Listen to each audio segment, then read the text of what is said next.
let me introduce myself. I'm Prashant Kulkarni. I'm representing CAD/CAM Guru, and we are celebrating 25th year of our operations.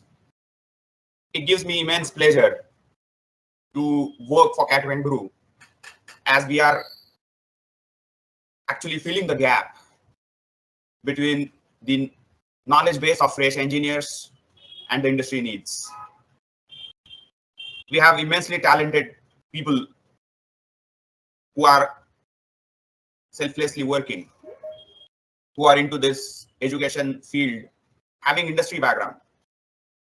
And we all have come together to share our industry experience, to share our knowledge, and help young engineers like you to fulfill your dreams. And when we say this, we also understand the responsibility that it's very important that we share some facts with you. It's very important we talk about the realistic data, and whatever we discuss with you should stay as a truth.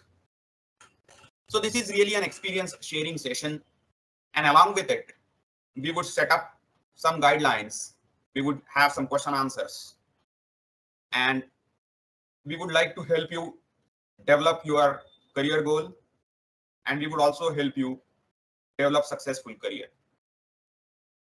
So the motto, the vision of CAD/CAM Guru is design your dreams.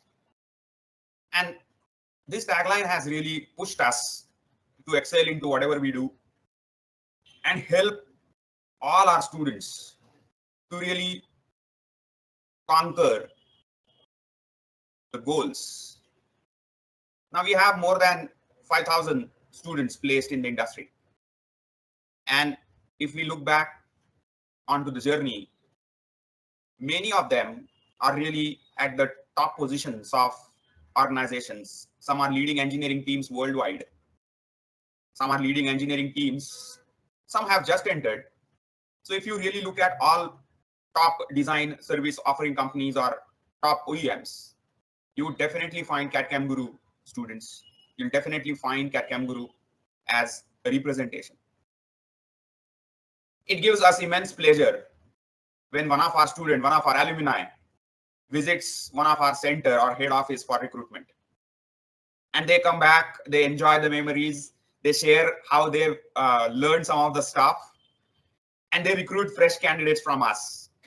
For me, that's the most satisfying day, when one of your alumni comes back to your office and recruits talent. That showcases the trust that industry has on CAD/CAM Guru, the trust with which they come back to us, and they want to build the team from the students of CAD/CAM Guru. Now with this introduction, let's jump on to today's topic. Basically, all of us, including me, we have heard this term career quite a lot. Everybody has its own definition. Now in today's world, if you look at this second picture, and if we assume all these people have successful career, then the paths are crisscrossing. They are not straightforward straight lines. With today's technology, these lines are mixed, and everybody wants to venture this path.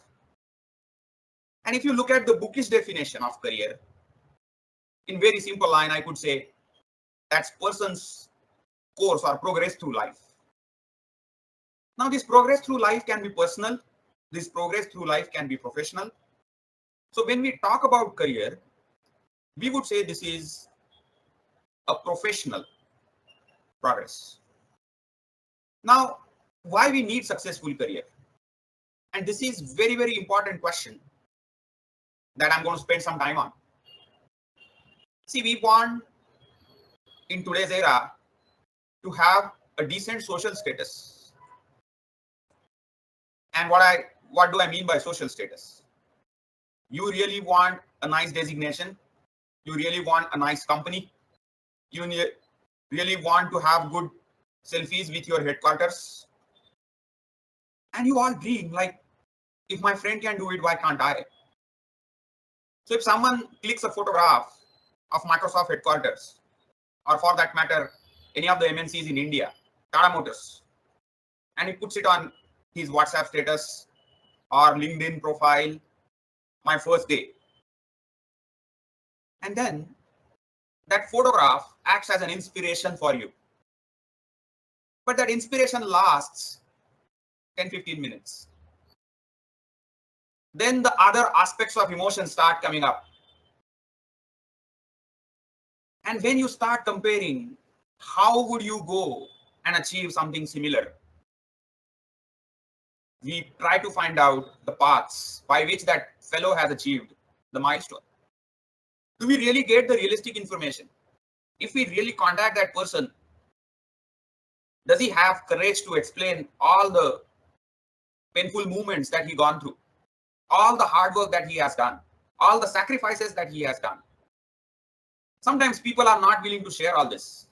They just share the glory, because that's how the social profile works nowadays.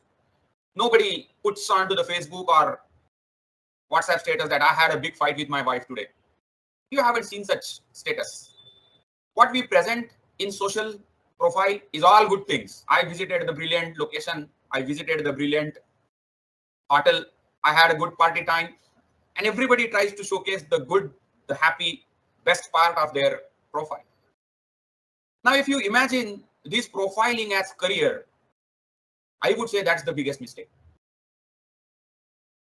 And in your unconscious, if you are thinking like this, that I need to have something really special to build my social profile, then that definition of career might be misleading. Because at the end of it, even if you take a photograph at the entrance of Tata Motors and you say my first day in Tata Motors, then you have to spend hours and hours together in that office, do best of your job, do best of your ability, showcase best of your talent, and then the success would come. So successful career need is not for the social profile, it's for you. Every morning when you are trying to enter your office, you should have the feeling that I'm going to do so many things today, and I have so many things to achieve today, and I'm very excited. If you don't get that feeling when you are entering the office, then the person in you is not happy.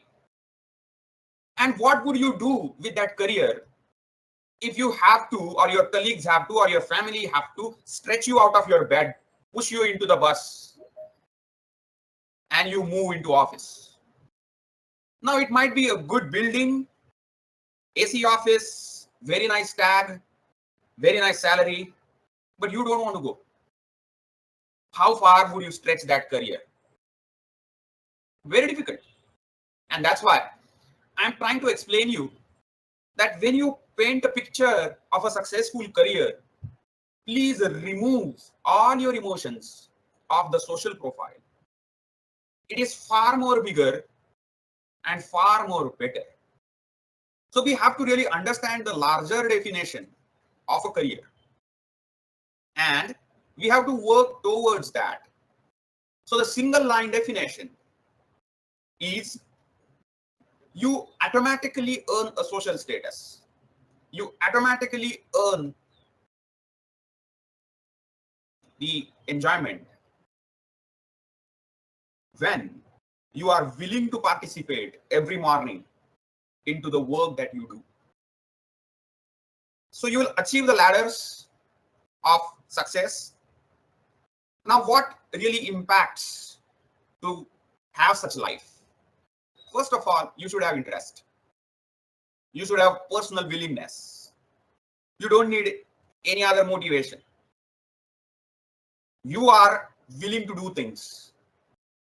And when you are driving yourself, then you have to have a successful career.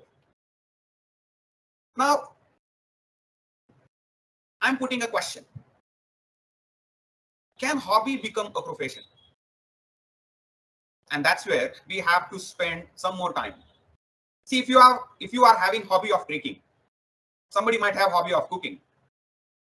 When you say it's an hobby, now do you need any special invitation to cook a dish if you love cooking? No. Do you need to have a push to see a new recipe coming on YouTube? No. Do you follow right people that you like their style of cooking? No. So intuitively, you do many things to capture knowledge, follow right people, learn new things, do many things. Because your unconscious and your mind is continuously pushing you. Something new is happening in my hobby, in my area of interest. And you don't need any second invitation. You don't have to struggle to find time. You just keep doing these things. When such thing starts happening, we say, I enjoy this. That's my hobby. I really don't feel pressure. I really feel relaxed. Now, I like cooking. So if I watch any Sanjeev Cooper's video, any new recipe, I mean, that's a good time pass. I learn few new tricks. So if I become cook, do I really worry about the amount of workload that I'm getting? Do I really worry about the feedback or comments that I'm getting from my seniors? Is my family going to push me out of bed and push into the bus? Go to your office. So whenever you say career, ideally, your hobby should get converted into profession. And that's a simple definition of successful career. Now you would say, sir, we didn't know all this, or we have heard this, but that doesn't run a family. That doesn't give you bread and butter. That doesn't have the ability to purchase a new flat or car. So I need some more. The earning potential of that hobby might not be enough to sustain the family. But why am I talking all this? Is because I really want you to start loving the profession.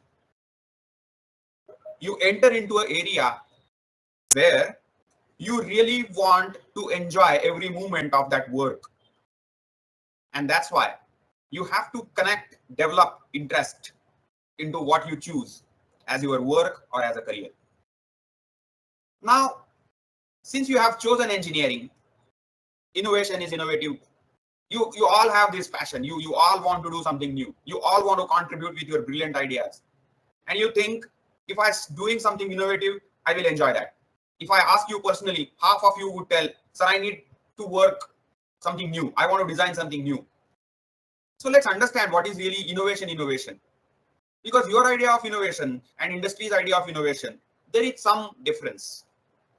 And that's why, if you enjoy innovation, let me put some thought that original or more effective is the innovation. So something which is original and more effective. So it has to have a meaningful impact on market and society. Then it should solve some real problem or challenge. So if you really want to translate this innovation into a term business innovation, because unless this is business innovation, you're not going to make money, or your company is not going to make money, or it's not going to be a winning startup. So for business on innovation, it's not always new idea. Sometimes it is a discover phase also. That means somebody did some prototype, somebody did some exercise, somebody has worked or walked on this path a little bit. Didn't have success at that point in time because technology was not developed. But now technology has developed. So if you reopen those projects, you might find quicker success. So discovering few things is also a great innovation.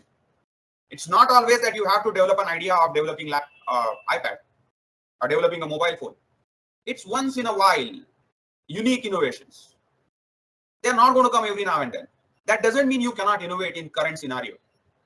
You can still innovate with a single mantra that even if you are using mobile phone today, you still might have some challenges. You still might face some problems. You still might feel like, if this mobile can do this, that would add productivity. That is also another brilliant idea of new innovation. So don't restrict yourself that I could generate something new. No, if you solve a real life problem, which is beneficial for market and society, you are doing innovation. So discover phase is very, very important. Now, if we take this little further, there are two types of innovation: sustaining innovation and disruptive innovation. So what is sustaining? As we talked, improving based on the known needs. हम सबको पता है that if we are driving car, it needs to be safe. Known need. So whatever you do for safety of a car, affordable, that's sustaining innovation. Disruptive is what you are currently or right now thinking. Disruptive is new product or new service or new market altogether. I mean, I still remember those 90s when my maternal uncle used to carry that BPL mobile, and he used to visit from Pune to Mumbai in a Deccan Queen. So I used to go to drop him to the station, Deccan Queen platform number 1, Pune station. You would see few people are carrying pagers, and they have pride that they have a pager. They can see any message right away. Few of them are carrying these BPL mobiles, big, bulky handsets, and they were proudly taking 1 or 2 calls. Now, if industry would have stopped at that point, we didn't have the smartphone that you all are carrying today. So disruptive product is not always going to come. But if you improve the solution and improve the delight aspect of current product, that is also is a business innovation, and that's also a successful step towards a successful career. So disruptive innovation not always happens. So there are 4 established models: radical innovation, that is new dominant design, like iPad, mobiles, or car when it was innovated, or aeroplane when it was innovated. Incremental innovation is what the trend of the society is. You keep refining the established design. You keep refining established design. And I'm repeatedly using the example of mobile phone because that has actually taken out many instruments. Radio gone, camera gone. Day-to-day use, I'm saying. Professional usage are still there. But large customer base is moved from buying a digital camera. But when I visited US, the first purchase that I completed 2011 or 2007 also was a digital camera, Sony. Now I really feel that product is outdated because incremental innovation in mobile has taken out that need. Then there is this architectural innovation. It's not really connected to mechanical engineering. Modular innovation is something which we all need to be aware of. Because as technology changes, as new concepts evolve, you can develop new solutions, new, more effective solutions. So when we talk about career, now to the specific mechanical engineering, and if we connect innovation to it, we say that we want to develop something which is a new product. Not always, not all people will get that opportunity, but I can always refine or improve the productivity of current product. With that, let's understand what kind of industry expectations. Now, if we have filtered on what is career, mechanical engineer, innovation. Now, if we connect to business innovation, that you have to connect to some industry. Then, what industry is? It's basically manufacturing, service, design service. If you think of automotive domain, because most of you take an admission into mechanical engineering thinking of working for automobile. Now, a lot of design domains are involved in automotive industry, or for that matter, any industry. Castings, plastics, sheet metal, forging. I can name many more. So whenever you think of a product, it is not the final product. That is what the design engineer's job is. There are many, many components that go into that product. And those components are necessarily designed using design domains. And each of these domains, casting, plastic, sheet metal, have their unique advantages. And that's the reason why any multiple component product, multiple component assembly will prefer these design domains or components from these design domains because they have certain unique advantages. So if you willing to do innovation, if you are willing to resolve some problems, if you are trying to improve productivity, if you are trying to reduce now cost of manufacturing, if you are trying to make it more profitable product for the company, all this comes under business innovation. So when you willingly challenge your own skills and improve productivity of any product, you have to understand the design domains involved in that product. Then you can master a couple of those domains, and then that become your career path, where someone is master of castings, someone is master of plastics, someone is master of sheet metal. And then you develop that mastery, then you develop that problem solving capability, and you keep working on those solutions year after year. That's the way you start enjoying your everyday in office, because you can feel your contribution, you can feel the appreciation. Society starts appreciating your skill, appreciate your contribution. It can be your boss, it can be an award achieved in the organization. It is appreciation from colleagues, customers appreciating great work, giving you great Google reviews or feedback or YouTube reviews. All this comes with the expertise that you put into resolving a key challenge for a customer. And for that matter, you have to master some of these domains.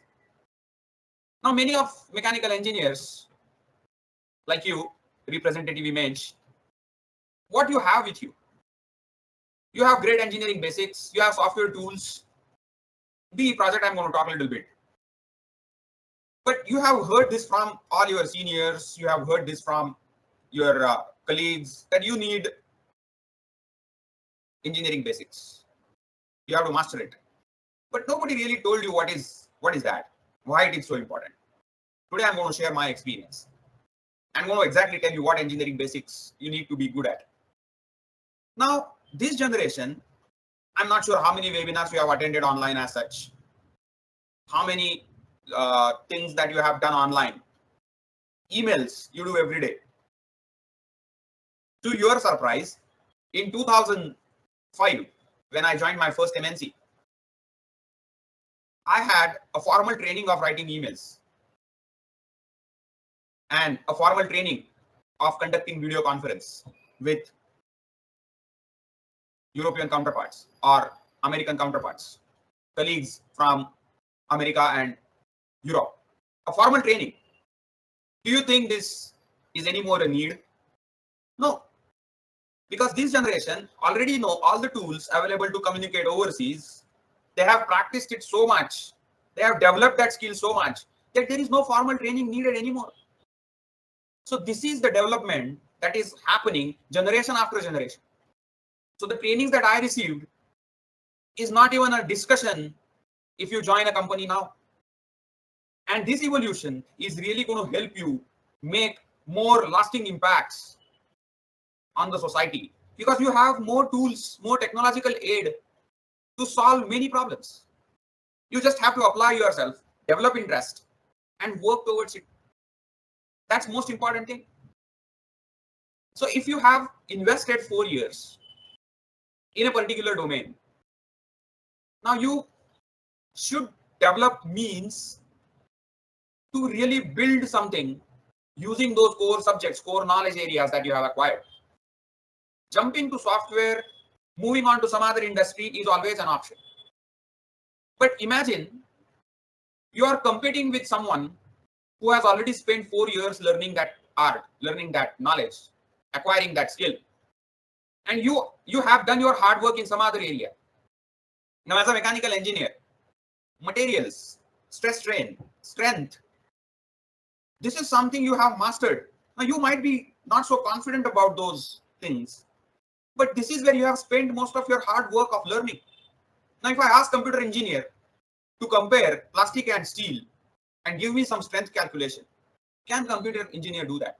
I mean, if he was really good at applied mechanics in first year of engineering, he might still fetch some documents and do a calculation for me and say what plastic would do and what steel would do.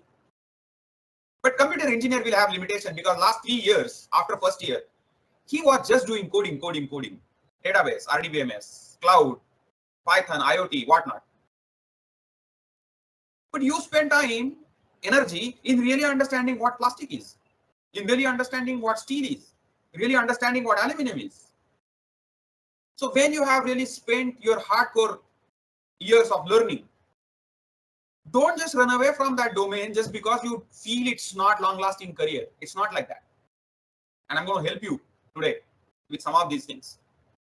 So your core that you have learned, you have a best chance to succeed in that particular domain. I'm not saying you should not venture into computers, but if you spend some time in your mechanical domain and you acquire the add-on knowledge of computers, you can be a lethal combination in industry. And your skills would be most in demand. So just running after computers can be a quick solution. But it will finally come down to, am I enjoying my everyday in office? And that's why I started this webinar. That successful career is like you enter the office every day with enthusiasm, every day willing to do few things, accomplish few tasks, willing to spend time. And if you are not really enjoying all those activities, you would try to find out something else. Then आप दोस्तों से बात करोगे, यार मजा नहीं आ रहा, या कुछ अलग करते हैं. That means the area that you have entered in is not your core focus. You are struggling to accomplish the needs of the project, or you feel like challenges are too stiff and you are not willing to apply yourself. You are not learning new skills in that domain so that it can resolve the problems that you are solving. So all this behavior actually hinting you that this area is not of your interest. And imagine if you understand this after spending 3 to 5 years, by then you would have purchased a new car, or you might have purchased a new flat. I wish and bless all of you that you have ability to buy these things with minimum liability from banks. But unfortunately, the truth is there will be some liability on you. So even if you are willing to move away from this job, you're not enjoying it anymore, you would still face this burden. और उसके बाद यार life में कुछ मजा नहीं है. And that's why I'm saying, when you are starting your career, make sure this day doesn't come to your life at least first 20 years. Now you are saying, sir, 20 years किसने देखा है, जिएंगे या नहीं ये भी नहीं मालूम, रशिया यूक्रेन तो अभी भी चल रहा है, चाइना ताइवान क्या होगा मालूम नहीं, आप कौन से 20 साल की बात कर रहे हो? I'm still saying, guys, choose your career in such a way that you don't have to have this boring feeling. And that's the reason we are spending time today to explore some thought processes by which we would be establishing the paths that, do I really like these things? Do I really want to venture in these things? Do I really need to spend my energy in developing skill sets in this area? And if the answer is yes, we are there to support you. Venture into any career blindly, because it will be a painful thing after a few years, and there might not be a comeback from that point, because you already have some liabilities on you, you have family pressures, and then you may not be able to switch even if you are willing to. So please don't end up in such a mess. If we move on, there is one another interesting aspect that I want to talk. Now I'm switching this discussion from career selection to interview techniques. I'm going to spend 10 minutes, as all of you are freshers and willing to join some industry. Let's understand what are the means that you should take care of. The first and foremost is BE project. Now you would say, sir, ab uski yaad kyun dila rahe ho? It's very important thing, because in BE project that you have completed last year, or some of you might be, if you have not passed out, you are working on it. So first 3 years of engineering, you have learned various skills. You have basically learned technology or upgraded yourself in various domains. BE project, where you are supposed to use that knowledge and technical skills that you have developed. And it's like your portfolio. Basically, that's very important aspect. If you look at the global universities, students went out to industry and complete their project. So it's kind of a sandwich course that we do here in India. Last year you go to industry, you work on some live projects, and then you submit your project reports back to university. Now with population of India, we might not have that opportunity for everyone to visit industry, complete 1 year there and come back. So what our universities have done, they have said that, okay, we'll give you maximum weightage in terms of marks for this activity, so you focus on it. And you have to work on some real life idea. And that's how we have to complete this project work. Now we all know, because of COVID, because of any other situation, how we have completed the project work. I'm not saying all of you, but many of you might not have given enough attention to it. But industry is not going to take it like that. And I'm going to tell you why. Because for industry, we are recruiting people who can apply the knowledge. So how do we know whom to select? Now you are all freshers. Now if I ask you questions on the domain that I'm looking for. See, I work for Emerson and I work for bearing design domain. So let's say if I interview, then what parts of the interview would help me understand whether you are a right fit for my job profile? So basically interview, as you can see in this picture, it's a dialogue between two people or sometimes a group of people and a candidate. Why interview essentially? Now if I tell you, before actually completing even a selection of a friend, you do interview. But that process lasts over a period of few days. Imagine when you first entered into a new college, where none of your friends got admission. You were alone. What happened on that day? You started interacting with few fellow students. Then you started interacting with students having similar thought process like you. Then you started someone who can come with you for the lunch and you enjoy same dishes. So you really wanted like-minded person like you. And then you started developing that friendship. Your interview process lasted sometimes more than a week, more than a couple of weeks, who knows? But can industry afford it? No. Can we allow you to be there for 15 days? Let's interact with each other, and if we find that you are not suitable, we let you go. No, that cannot happen. So that's where interviewer is coming in picture, asking you questions on various aspects or group of people or series of rounds. They are just trying to understand your mindset. They are just trying to understand your willingness to work in certain areas. They are just trying to know you better. And they are trying to find out this answer. Are you fit for their culture? Can you be easily accommodated in that culture of that company? And that's why this interview process sometimes lasts for an hour, couple of rounds, few different people. And they are just trying to find out, do you have core technical knowledge required to do a job on your hand? That's why this question answer session happens. Now, if I'm hiring for bearing design, if I come to your college or if I visit CAD Kangaroo, if I visit 50 people and I start interviewing for bearing design profile, my first question, what is the difference between angular contact bearing and needle roller bearing? And you would say, we don't know. Or some of you might look at the term chapter and push a definition. Do I really want someone who knows angular contact bearing as my bearing designer? Just understanding the definition? Definitely not. Then if you give me a definition, interviewer asks you second question, okay, if that is angular contact, then where would you use it? Once you say that, you say, sir, मैं तो fresher हूँ, मुझे कैसे मालूम angular contact bearing कहाँ use करेंगे? If one of the candidate even gives me answer that angular contact bearing needs to be used where there is a radial load as well as axial load, I'm happy. Then I would say, can you name some applications where such kind of loading will come? See how interview progresses. And that's why for same position, same interviewer, but interview questions for 10 different candidates can be different.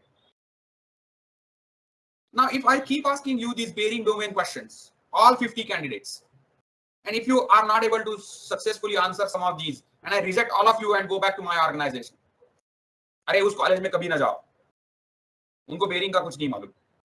You know what will happen to me?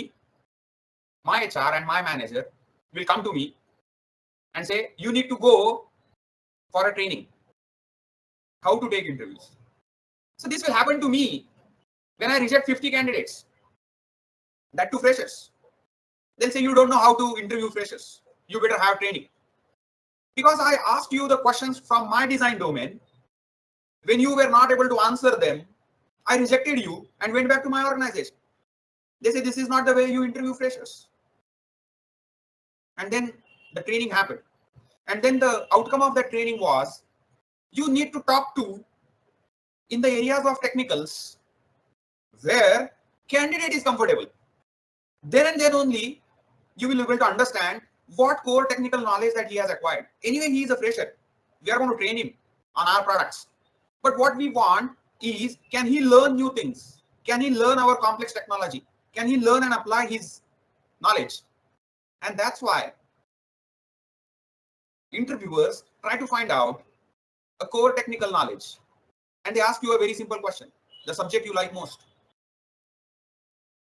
Now, when you say a subject you like most, when I was interviewing for hydraulics company, people used to come and tell me, sir, I like hydraulics, because they wanted to impress me. Then I had a couple of questions like, okay, if you like hydraulics, tell me what is the difference between hydraulic pump and hydraulic motor. Sir, I don't know that. Okay, tell me what is pressure relief valve. And they would just spell few things out. Then I would say, okay, what is Pascal's law? You love hydraulics, right? What is Bernoulli's equation? Or what's Bernoulli's equation telling us? And then after these 4 or 5 questions, I know that this guy is not liking subject. That's why I gave you example of your interest areas. Now, if hydraulics is something you really liked, then you must have gone through all this with interest. You acquired more knowledge in that area because you don't feel fatigued reading, writing, viewing hydraulics. So you have captured all this knowledge anyways. And that's why this question is asked to you, the subject you like. Because if we talk in that subject and ask you few questions, we might be able to conclude what depth of knowledge that you have acquired. That will help us understand, do you really have learning ability? Have you learned the subject you like the most beautiful way? And that's why this question is asked. So when I was interviewing people from Emerson, power transmission, people used to come and tell me, sir, we like Tom. Because I used to ask questions on gears and bearings and couplings and power transmission devices. Don't change your subject you like most because of the post that you are applying for or the company domain that you are going to work in. Because you would not be able to do justice to many questions that come to you because of your selection on that day. So if you learn from this webinar that you are not going to make this mistake of changing the subject you like the most, I think you have earned 10% or 20% of your interview. You're not going to make this mistake anymore. The subject you like the most, if you stick to it, and if you really speak the truth, then you will be able to answer the level 2, level 3 questions of the interview quite easily. And then interviewer can get convinced that, okay, this guy has a technical knowledge in the area of his interest. He has good learning ability. I can teach him.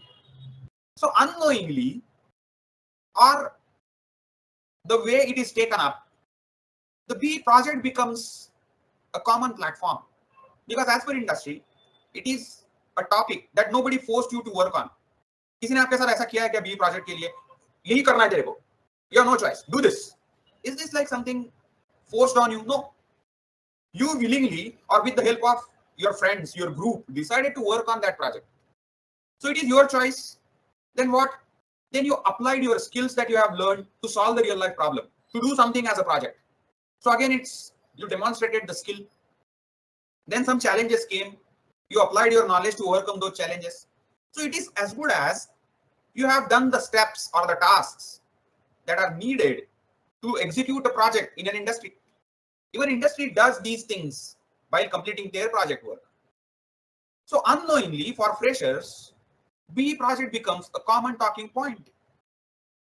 You would find 90% of the interviews when fresh engineer is talking to industry expert, the discussion will zero down on a BE project. And I'm giving you this information after seeing 500 campuses at CAD/CAM Guru, more than 500 campuses every year. And myself, I have interviewed people at various positions in engineering department for more than 16 years at all the levels, fresher, senior engineer, project engineer, even engineering managers I have hired. So interviewing process for freshers, BE project cannot be avoided. So another important takeaway from today's webinar, that even if you have liked it or not, your first engineering interview will eventually go on to BE project. And if you are thinking that with your communication skill, you would divert that discussion to some other topic, don't do that.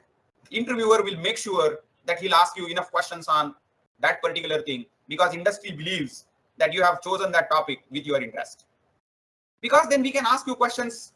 What was your objective? What challenges you faced? How you overcome those project challenges? And there you can actually showcase the technical knowledge and know-how that you have gathered, the skill that you have deployed to overcome the real problem resolution. That's exactly what industry wants. They want someone who can apply the knowledge. They don't want the dictionary or robo who can speak the knowledge. Definition of stress, definition of strain. If I keep speaking definitions, but I cannot use it, because when I ask this simple question, what is stress? F upon A. What is pressure? F upon A. Obvious question. What is the difference between stress and pressure? Clean bold. See, mathematical formula for stress and pressure, both F upon A. You know the definitions. But if I ask you what is the difference, I'm asking you application. I'm asking you to differentiate the stress and pressure. Mathematically, they are same. Here's where the learning, here's where the knowledge comes into the picture. And those who crack this question, I ask further more questions before I finalize the selection. So see the difference. It's not the mug-up knowledge that's going to help you in the interview. How you can apply that knowledge is most important. And that's why it boils down to BE project, where you have showcased these skills. Most important part is project conclusions. You should be able to conclude your project. Don't be worried about can you really conclude it. See, if you ask me where I have executed professional projects, they are in production. I have a hydraulic control valve that I have designed in 2008. Now that control valve is still in production today. And I'm proud to say that many countries of this globe are seeing a product developed by me. They are using it. That's the level of satisfaction that I achieved today. I feel very satisfied when the products designed by me are getting used by many thousand customers. India is exporting some of that product from one of my previous organizations. This is job satisfaction. This is career, guys. You could spell your own career after 15, 20 years, 30 years. And that's why I'm saying project has a conclusion. Now, if you ask me, was there a scope of improvement for the valve that is getting exported? Now, my real answer would be yes. But in 2008, we were not exposed to certain technologies. We were having some cost constraints. We were having some budget constraints. Our customers were not willing to pay more than certain amount. So we have to stop the project with certain features. So even industrial project, which is in production, making money, still has future scope. So your BE project will definitely have future scope. And many a time, people try to sit in the interview chair and say, we achieved all the objectives of the project. Because you are having this fear factor. कैसे बोलो यार मेरा सब project खत्म नहीं हुआ? वो बोलेंगे क्यों नहीं हुआ? 6 महीने दिए थे, क्या कर रहे थे? No, your project won't end. Your project won't end. Because even after drawing a final conclusion from the project, there will be a scope of improvement. There will be a technological change which can change the outcome of your project. Some of the assumptions that you made while doing an experiment, those assumptions might change. You might have some realistic data available now, today, which was not available when you concluded the project. So there are many such things that has changed. So don't hesitate to answer this question, that what would be a conclusion of a project, even if it is 60% complete, fine. And you would say future, if time allowed, if money allowed, I can develop these areas further. That is a more bold conclusion of a project when you present it to interviewers. See, the another important thing that at every level of organization is looked after is attitude. And if you ask me, attitude is far most important for your selection. I would say it's 60% attitude, even 70% in some companies. If your attitude is good and if your learning ability is good, you can adapt to any challenge. You can learn new things. Knowledge and skill comes after. So 60% it's attitude, 20-25% it's knowledge, and 10 to 15% it's skill. Now let me explain the difference between knowledge and skill. See, I know I have a knowledge, let's say, of two-wheeler engine. I have all the knowledge. But if failed engine comes to me, I cannot repair it.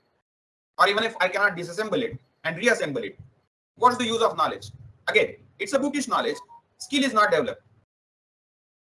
But a roadside mechanic who can open up the engine, he probably not knowing the petrol cycle and diesel cycle. He doesn't know thermodynamics.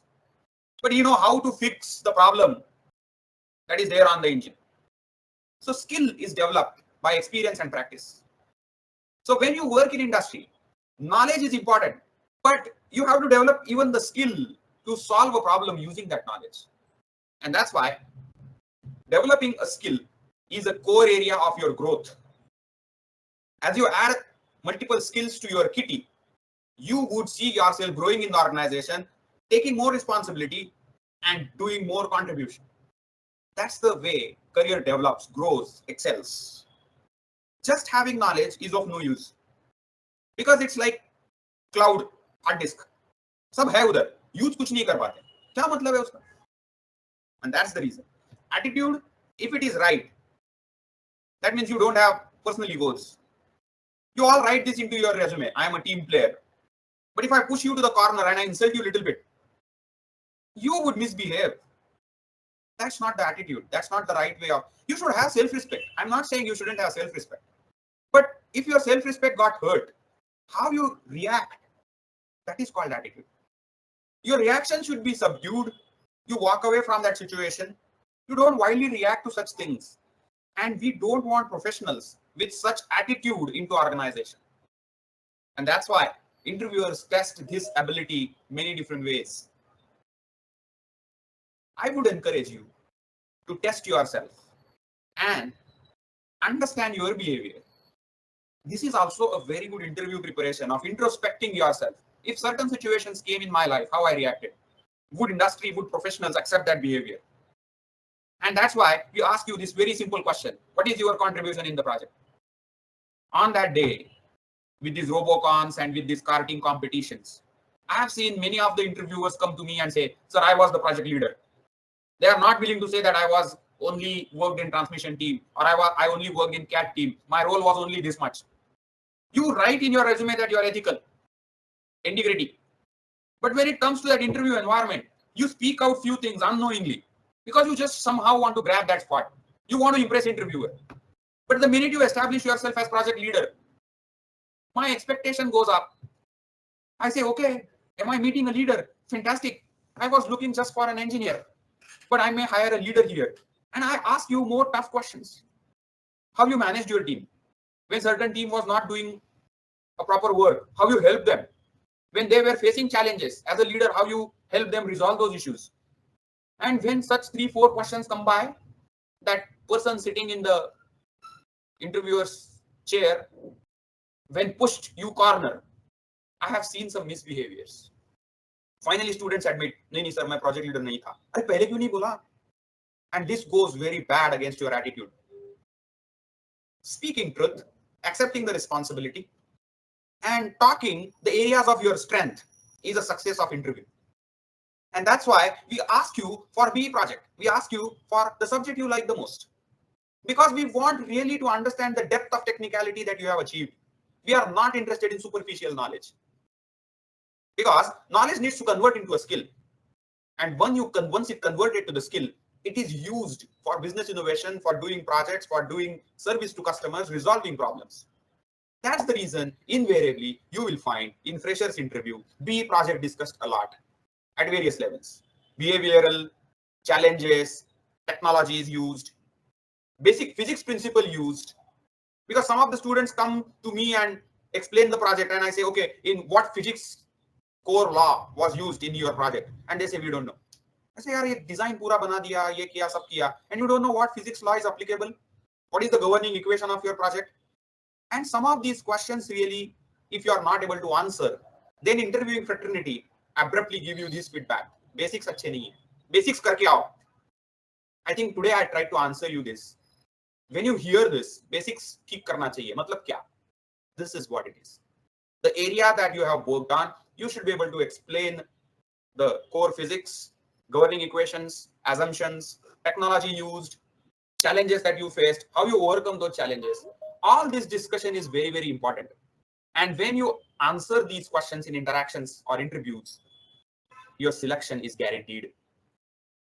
I'm going to stop today's discussion at this point only, because we started with career, where we said we should enjoy every day in office. We should not be pushed into by our family. Jao office ko. Gadbad hai. Then we said, okay, we are core into mechanical. We have chosen this stream. Do we stick to it? Answer is yes. Because, I mean, if you work hard first 6 to 10 years, you would achieve all the salaries, all the positions, everything that you wish for, even in your core industry. It's just that you have not been exposed or you are not meeting right people who can help you grow your career in your core industry. Software industry or some other industry seems to be a lucrative solution because you feel like, I tried that. Even I tried that. I made the mistake that I'm regretting. I went 9 months into one of the renowned software company, and I entered in that job profile as project, ended up doing software testing, and I came out of that job within 7 months because I knew that my brain is designing things. My brain is mechanical design. My brain is actually developing drawings. My brain is developing design. I'm not putting bugs into systems. I'm not able to find out crashes in the systems. I'm not able to find out errors in the programs. So if you are not sticking to core, this might happen to you. I'm not saying there are no successful software people or software professionals whose core is mechanical, but somehow they developed that skill over a period and now they are successful. I'm not saying that's not possible. But if you have this fear factor that mechanical mein kya hoga? Okay, we are here as CAD CAM Guru. We will help you. We have many, many successful stories. And we have many, many projects that have been completed in mechanical engineering by our students. You could see like plastic molding die. You could see a backrest, which was kind of a patentable idea. The team really came up with a very good backrest. Then some worked on the labor workers lifting loads. Few had very much passion about gardening and agriculture, so they worked on some projects there. They had even working prototypes with them. So if you really get in connection with right people, you can even develop this mechanical engineering further, and that can be rewarding and long-lasting career for all of you. So we invite you to visit our offices. You can visit cadcamguru.com as a website, and we have 5 different locations. Please visit the office of yours. And if you have doubts about careers in mechanical, we'll definitely help you. Now with that, I would like to take a pause here from my discussion, and I would like to open this up for any questions that you might have.